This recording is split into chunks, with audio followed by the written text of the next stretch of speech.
Bapak, Ibu, Saudara-saudari, adik-adik para sahabat Tuhan Yesus di Paroki Santo Yosef Medari dan di Stasi Santo Thomas Siagan, juga para sahabat Tuhan Yesus dimanapun Anda berada, berkat dalam salam semangat, sehat selalu, tetap berbahagia dan tekun berbuat baik. Kembali marilah kita belajar ilmu sejati pada hari Sabtu tanggal 14 Oktober tahun 2023, hari biasa pekan ke-27. Marilah kita mengawali belajar ilmu sejati kita dengan berdoa. Dalam nama Bapa, Putra dan Roh Kudus. Amin. Allah Bapa kami di surga, Engkaulah benteng perlindungan bagi siapa saja yang mengimani Engkau. Semoga sabdamu mendasari kehidupan kami dengan pengantaran Tuhan kami Yesus Kristus Putramu yang hidup dan berkuasa bersama Dikau dalam persatuan Roh Kudus, Allah sepanjang segala masa. Amin. Para sahabat Tuhan Yesus yang terkasih, kita akan belajar ilmu sejati dari Injil Yesus Kristus menurut Lukas bab 11 ayat 27 sampai dengan 28.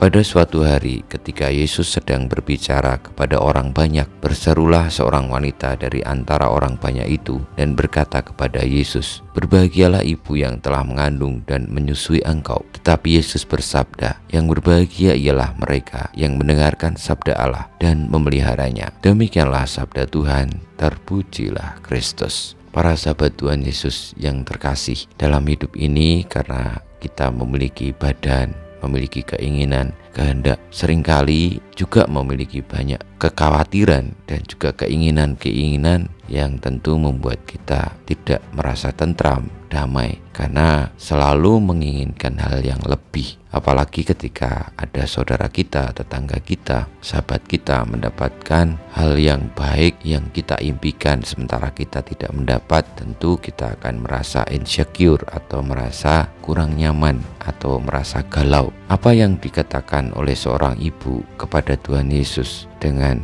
menyebutkan bahwa berbahagialah ibu yang telah mengandung dan menyusui engkau, tentu memiliki juga unsur bagaimana bahwa orang yang terpilih untuk menjadi ibu Tuhan Yesus tentunya sungguh-sungguh harusnya sangat bahagia, sementara ibu yang berseru tadi tidak pernah mendapatkan kesempatan itu. Namun Tuhan Yesus lalu menegaskan bahwa tidak perlu kita ini membanding-bandingkan hidup dengan orang lain, dengan panggilan yang sudah Tuhan berikan, karena setiap orang pasti berbeda. Tuhan Yesus mengajak kita untuk melihat hal yang sama, tugas berutusan, panggilan yang sama bagi setiap orang. Dan ini, panggilan ini merupakan panggilan yang terbuka, artinya diberikan kepada semua orang dan orang diajak untuk menerima panggilan itu, menanggapi panggilan itu, yakni berbahagialah mereka yang mendengarkan sabda Allah dan memeliharanya. Bahwa sabda Tuhan Yesus ini tidak memuat suatu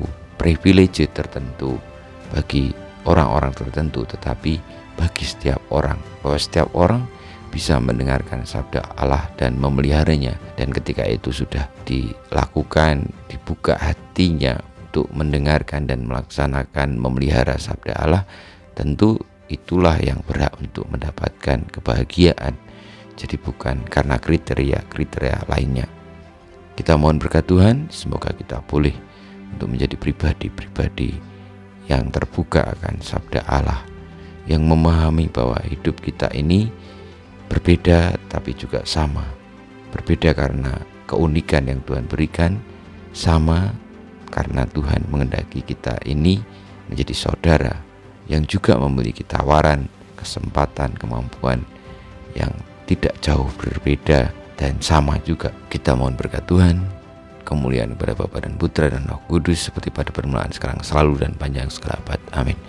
Ya Yesus, jadikanlah hati kami seperti hati-Mu, Tuhan, bersama-Mu dan bersama Roh-Mu, kita semua hidup kita, perjuangan kita untuk menjadi pribadi-pribadi yang berbahagia dengan mendengarkan sabda Allah dan memelihara sabda Allah, mewujudkannya dalam hidup kita sehari-hari, senantiasa dibimbing, dilindungi, diberkati Allah yang Maha Kuasa, Bapa, Putra, dan Roh Kudus. Amin.